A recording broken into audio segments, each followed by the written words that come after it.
I take one, throw it right down the middle.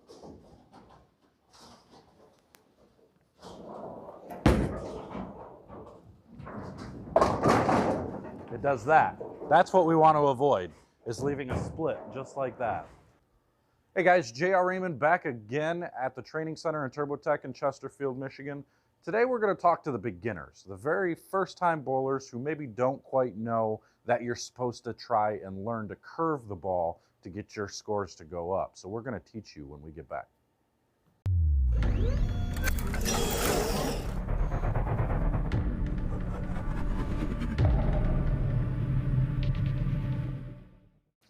All right, what's up, guys? So we're going to teach you how to curve the ball, but first there's a couple things that you need to know about the differences in the lanes and the differences in bowling balls for you to really understand what you're getting yourself into. So on the lanes, you can see here I have two different lanes here, and even though they are the same length and they are the same width, they are two different lanes and they're two different types of surfaces. One's you can see is darker, one is lighter, and it's not just the color that's different. One is a little bit softer, this one's a little bit harder.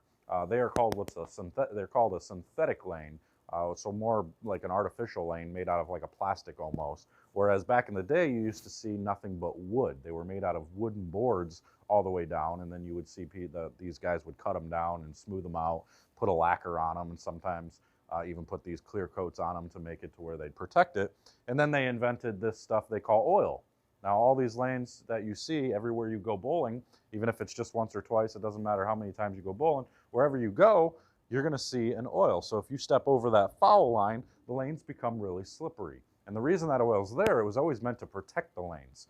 And nowadays, it's actually used more, it is still a protection, but now it's used more for manipulating scoring pace. Kind of like in a golf course, when you want scoring pace to be a little bit lower, you move the pin into a really hard location, and then you put some sand traps around the green. Now scoring comes down, or you make the rough higher. It's the same type of thing. If you want scoring pace to go down, you add a little bit more oil on all the parts of the lane to where your ball doesn't curve as much, and now it makes it a little bit more difficult most times, and the scores come down a little bit.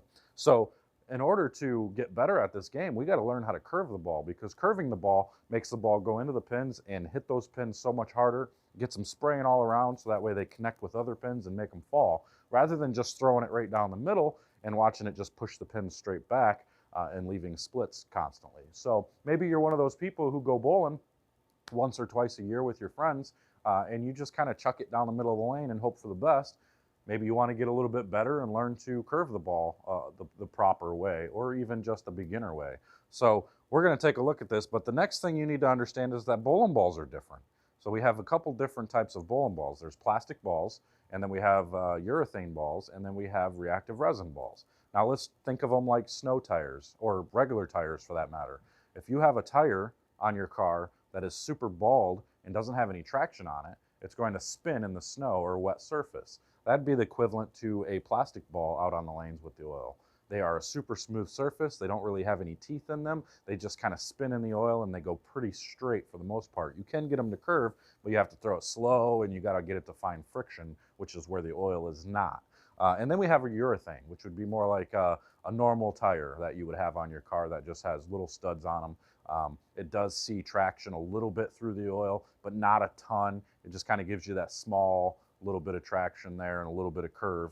That would be more like a urethane. Those are like your house balls that you go and you grab a ball off the rack. That's close to what you use there.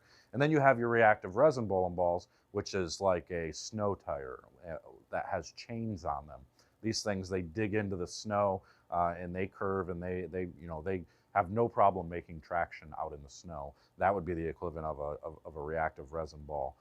These things, you can curve the entire lane and you can make the ball do pretty much whatever you want. So, but the hard part is actually understanding how to put the spin on the ball.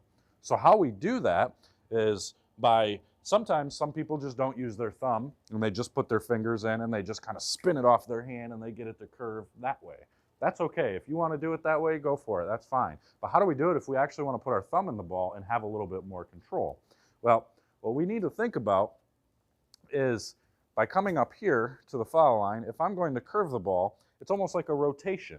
I'm just going to rotate my hand. So instead of a normal release where I would just let it go and just let it go straight, off my hand like that and just let it roll, you see that's not very successful. What we want to do is we want to try and get our hand to rotate around the ball and kind of get here and then just kind of spin the ball off the side of our hand. In another video, I'll show you how to do it the proper way, but for right now, let's just learn to try to get some spin on the ball as much as possible. So if I want to get some spin on the ball, I have to get my fingers to come over here to the side of the ball. So instead of being directly behind it this way and going forward, rolling it straight like I just did, I got to get my hand to come to the side of the ball and really spin the ball that way. And you can watch it curve all the way across. Now, obviously, that's not very good because I didn't hit any pins, but that's all right. That's just giving you the technique. That's giving you the understanding that you have to spin the ball off the side of your hand. So your thumb has to come out, and then your hand rotates to the side. Now, the one thing you want to avoid is getting your fingers to come to the top side. So you don't want to actually spin it. This is actually considered rolling the ball, and this is what we don't want to do. We don't want to spin it to where we go this way and then rotate to the top and spin it that way on the top. So we don't want to do this. We don't want to go here like that, okay? So you can see it still curves, but that would be an improper way of doing it. You're going to hurt your hand, you're going to hurt your wrist, and it's just not going to be very consistent. So we want to try and keep our hand behind it and rotate your fingers to the side of the ball just a little bit to get the ball to curve. It's going to be here.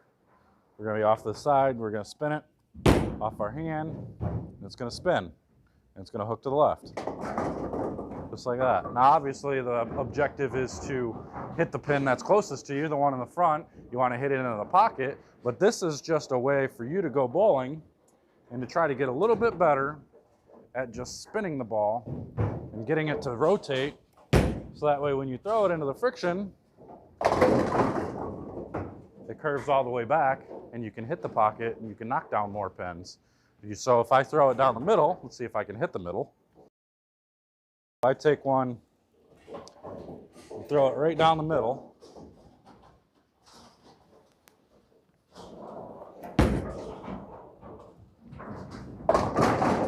it does that. That's what we want to avoid, is leaving a split just like that. So that's the reason why we curve the ball, is so that way the pins actually fly around a little bit more and they don't get pushed straight back and leave stuff like that. Because how difficult is it going to be for me to make that spare with just one ball? So now obviously this is just for beginners to learn how to spin the ball just a little bit more, to learn what to do to get their scores to go up just a pinch. So this isn't exactly for the advanced bowler to try to learn how to curve it. This is more for that beginner. But if you want to learn a little bit more, I have other videos that you can go see how to increase your rev rate, how to become more accurate, how to improve the feel of your ball. The list goes on. I got a bunch of different videos, and I'll continue to make videos, but some of the new ones that I'm going to be coming out with will be more towards the beginner bowler who doesn't quite understand some of the basic concepts, or who is just trying to learn some of the basic concepts of bowling. So I hope this helps. If it doesn't, let me know. If it does, also let me know. Just like and comment down below. Make sure to check out the link in the description. We've got the Mug Club, and then we've got all kinds of apparel over at lifestractioncontrol.com that you can check out too. So hopefully you guys support the channel. If you don't, that's okay. If you do, I love you. Thank you. But until next time, guys, we will see you later.